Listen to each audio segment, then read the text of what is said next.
fais mes 8 heures. Le soir en rentrant, je fais du 100 à l'heure. Les enfants sont heureux, là est mon bonheur. On parle de vacances, on fait des projets. On a de la chance, on touche les congés payés.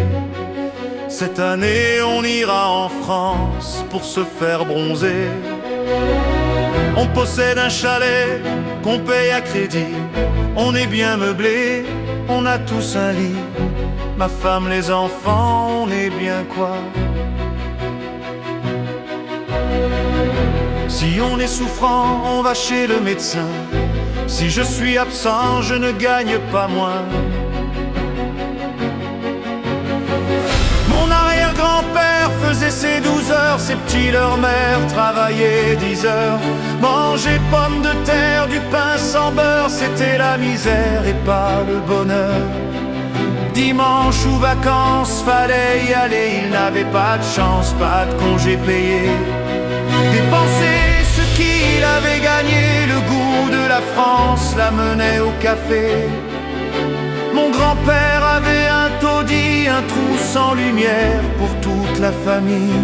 Il dormait par terre, il n'avait pas de lit, il manquait d'air, ça sentait le moisi.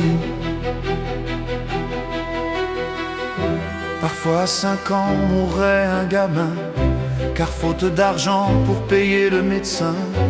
Sans médication, sans soin, la mort d'un enfant, quel terrible chagrin. Les ouvriers d'avant étaient prolétaires. Quel mot j'ai dû consulter le dictionnaire. Et là j'ai trouvé la clé du mystère. C'était l'ouvrier au plus bas salaire. Il gagnait juste assez pour ne pas mourir. Moi qui suis gâté, qui aime le plaisir, assuré pour mon avenir, je me suis renseigné et mis à lire. Voilà que j'apprends par un cours d'histoire qu'un certain philosophe aurait crié gare. Il y a plus de 100 ans déjà, révolté de voir ces gens près du désespoir. C'est à ce moment-là que dans le pays se développa un nouveau parti qui créa des lois et petit à petit on fait du pauvre gars l'heureux que je suis. Mon arrière-grand-père faisait ses 12 heures, ses petits, leur mère travaillait 10 heures. Manger pommes de terre, du pain sans beurre, c'était la misère et pas le bonheur. Dimanche ou vacances, fallait y aller, il n'avait pas de chance, pas de congé payé. Dépenser ce qu'il avait gagné, le goût de la France l'amenait au café. Mon arrière-grand-père avait un taudis, un trou sans lumière pour toute la famille. Il dormait par terre, il n'avait pas de lit, il manquait d'air, ça sentait le moisi.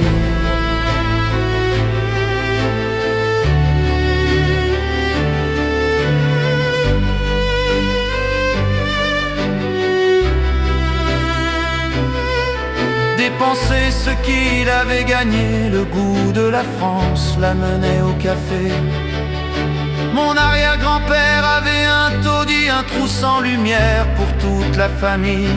Il dormait par terre, il n'avait pas de lit, il manquait d'air, ça sentait le moisi. Je ne dis plus pourquoi. Cette fois j'ai compris. Et je dis merci.